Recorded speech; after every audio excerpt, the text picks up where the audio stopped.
Hi guys, welcome to the channel. In today's video, I'm going to show you how you can upload custom thumbnails for YouTube Shorts. So before getting into this video, must subscribe to our YouTube channel and click on the bell icon. So the first step you simply need to do is to open YouTube. So once you open YouTube, you simply need to click on the plus icon in the bottom and click on create a short.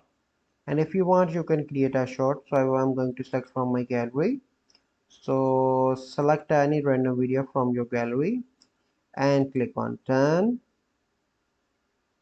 So it is now processing and it will take few seconds. Okay, then you need to click on the tick mark and click on next again, and here you can see the pencil icon. Click on that and you can select any custom thumbnail from the video.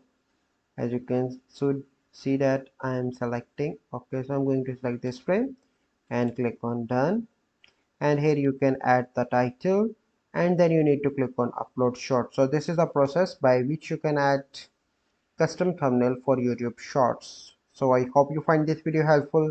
If you find this video helpful, must like this video, subscribe to our YouTube channel for future videos. We'll see you in the next video. Thank you. Have a good day.